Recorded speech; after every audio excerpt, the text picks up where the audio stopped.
Hello everybody, I'm here today finally to talk about the Love and War update that came in recently for TF2. Yes, it took me a while to do so, but I'm here now, and I'm going to talk about only the weapons. Sorry if you want taunts and everything else, then I might make another video about it. Anyway, the first weapon on the list, going straight into it, is the Tide Turner. The Tide Turner offers a 25% fire damage resistance to wearer, offers a 25% explosive damage resistance to wearer, gives you full turning control, and when you kill gives you 100% of your charge back. This is basically a Splendid Screen, but far better. This weapon is a game changer for the Demo Knight, and it's probably the best weapon in the entire update. Maybe I should have left it until last, but editing dictated otherwise. Anyway, this weapon is unbelievable. You think the turning thing wouldn't be that big a deal, but it actually is huge. Because it makes it so you don't have to wear the Alibabi's reboots or the bootleggers. So literally, you can use a grenade launcher, which is awesome. I'm just saying, is badass. Also, the turning increase is a huge advantage. It really does make it so a Demo Knight is a viable class again. You don't have to wait for it to charge to kill someone, it just stays up and you can kill them immediately.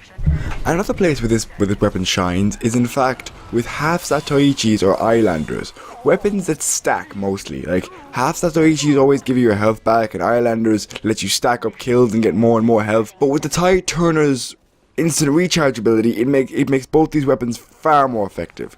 Literally, I used the half Satoichi for a lot of this game because it kept me alive for most of it. Because when you kill one person, you get all of your charge back and you get all of your health back. This not only gives you multiple kills in a row in streaks, but it also gives you an escape. You can leave whenever you want because you can just run away. Not to mention, you'll almost always have a charge rate up if you've killed someone. This weapon has completely changed the viability of a Demo Knight, and in my opinion will probably make us see many more Demo Knights to come. On to the second weapon. The second weapon is actually from TF1 and is a reskin and put into TF2. It is called the Classic. The Classic fires shots independent from zoom, and as in you hold on the button and it charges even when you're not in zoom. No headshots unless fully charged, a 10% damage for body shots, and biggest of all, which isn't shown yet, you're slowed down when you charge. This weapon isn't actually that viable for this game. Sure, back in TF1 when the sniper was unbalanced, maybe it would have been more viable, but right now it is not. It is not capable of playing in a brand new environment. TF2 is an entirely different environment from TF1, so therefore it's difficult to keep it balanced, which they do a good job despite the gun not being that good. As you can see, it is a reskin of the HK G36, which makes no sense because that's not a sniper, but this weapon is annoying for one main reason. When you charge, zoomed in or not, it makes you a sitting duck. You move like nothing, which is a very bad thing when facing against other snipers who are just going to headshot immediately when you start charging. Like that sniper. That sniper is a perfect example of a man who shot me down because I couldn't move. But the biggest advantage I can see from this is the fact that you can see you can see all around and you don't have to zoom when you're charging up your shot. You can get headshots and 450 damage while not zooming. Although I prefer zooming, and my head's still stuck in old sniper rifle ways, so I kind of get stuck into zooming a lot. But realistically, that's my fault, not the gun's. The gun itself actually isn't a very viable weapon, I have to admit. It's just, I'm not a huge fan of it. The lack of speed it leaves you just constantly gets you headshotted by other snipers. I'm just going to tell you right now, there will always be other snipers. So in my opinion, this weapon isn't as effective as the Tide Turner, but can be used just to have a laugh in a few games. Personally, I won't be using it that much because I don't see much of a use for it compared to, I don't know, the normal sniper rifle. The third item on the list is called the airstrike. The airstrike increases attack speed while blast jumping. The clip size is increased every time you kill someone. There's a counter in the bottom left. But there's a 25% damage penalty, there's a minus 25% clip size, and there's a minus 15% explosion radius. Now this item is purely a gimmick item. The entire idea of it is to be combined with the base jumper so you can jump in the air, stop yourself in the air, and fire like a bajillion of them in a row. That is the entire point of it. And realistically, even when you do that, you barely hit shit because it's impossible to hit anything with the tiny ass explosion radius. Like, direct hit, I get it, this minus 70% explosion radius, but still, like, the damage is massive for that weapon. This is just tiny damage. and tiny explosion radius. It's like 40 damage every single time you hit something. That's stupid. So, in light of that, I said, you know what? I'm going to make a video. I'm going to make a video just showing the airstrike by itself, no base jumper. See how it works. And it worked alright. I got a few kills racked up before I got massacred. Don't worry, later on I will have some content showing me actually using the base jumper. But for now, I decided it's probably best to show this weapon by itself. Now, in fairness, this weapon isn't that effective. It just isn't.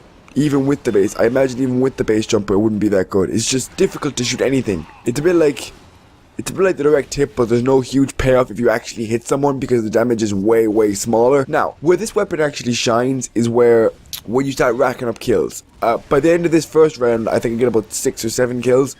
So what happens is your mag gets to about a max of 8, and then you suddenly start wrecking all kinds of shit when you go into the air because you cause massive amounts of damage. But when you don't have the base jumper, it's a bit more irritating. Because you just run out of ammo fast, and you can't reload as fast, and you can't fire as fast. Well, you can fire as fast while in the air, but realistically you won't be making that many shots in the air unless you were like actively trying to do so. All in all, this weapon isn't that effective if you don't use a base jumper. It just isn't. Even if you manage to rack up about 8 kills, which I do in this game, it still means nothing unless you have the base jumper. And even when you do have the base jumper, it's still a gimmick combination. It sounds amazing to go flying into the air and rapidly fire down 8 rockets in a row, but it doesn't do enough damage. You can kill a heavy if like 6 of the 8 hits the heavy, but realistically, is that really worth it? It's really hard to aim with the base jumper. It's impossible. I don't know, it might be easier for other people, but it's just impossible for me. So all in all, I'm not a huge fan of the airstrike. Now onto the fourth weapon, which I recently mentioned, is the base jumper. The base jumper is the other side of the same coin. It is supposed to be used with the airstrike. And this is some content of me actually, using it actively as much as I can. I play alright. Realistically, it's because I'm playing in like a 7v7 server. So that's probably why I was playing so well. But anyway, it depends on what class you're facing and how effective it is. Scouts, it decimates them. Soldiers, it does alright. Heavies, it's not great. Heavies actually mow you down from the ground if they want to. So it's difficult against them. Snipers can shoot you down from the air. So you gotta be careful of those as well. So, in my opinion, if you just want to go in the air and shoot some people, it's not the best. Because there's just so many people who are going to shoot you and see you as an active target. Because you stand out like a sore thumb when you're just in the air floating. It's a fact of life. It's impossible not to stand out when you're just like everyone's fighting each other on the floor and you're just there in the air, completely unmoved, shooting at them. You're gonna get sniped immediately. I'm pretty sure I get sniped on multiple occasions when I was recording this, but I don't think I showed it because I felt like that wasn't very good to watch. In all fairness, this weapon combination can be effective. It really can be. I think it needs a buff already. I think it already needs a buff. It's just been added to the game, and I think it already needs just a slight buff to make it a bit more powerful. Maybe a slightly bigger damage radius or some more damage.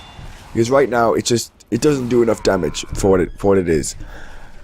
In fairness, when you get like all 8 rockets together and you're mowing down everyone, it actually works. I admit, at this point, I actually start killing everyone pretty damn easily. It's just when you're starting off, it's just too difficult to get to that point.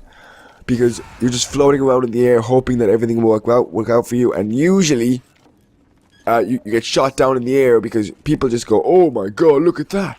The place where I see this being most used is for rocket jumper classes, because it sounds like heaven to not have fall damage firstly, and also it actually helps you aim your rocket jumps, which is very good for market gardening. So it's actually a surprisingly good combination. On to the last weapon.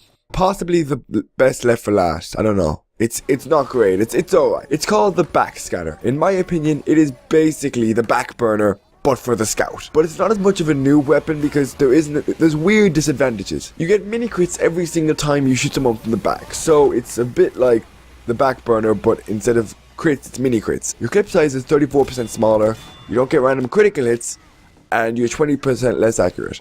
So in fairness, it's actually an alright weapon. I admit I did get a great deal of kills with it, and honestly there isn't a damage reduction either, so if you actually get close enough you will be able to kill a great deal of people. It's just the accuracy, so you have to be pretty damn close to kill them. In my opinion, where this is most effective if you use bonk. I never used bonk in this game because I wanted to see what would happen if you didn't use bonk.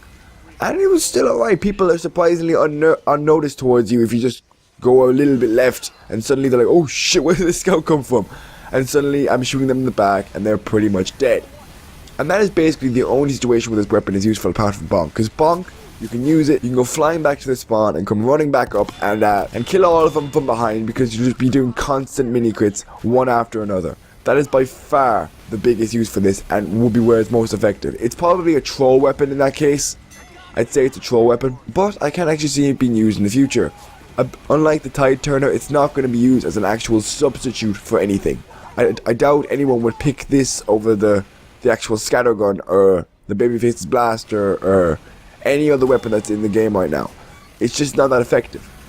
So all in all, the Backscatter I believe won't be used as a primary weapon unless for won't be used as a primary weapon anytime soon unless for trolling or if you want to be a spy scout abomination.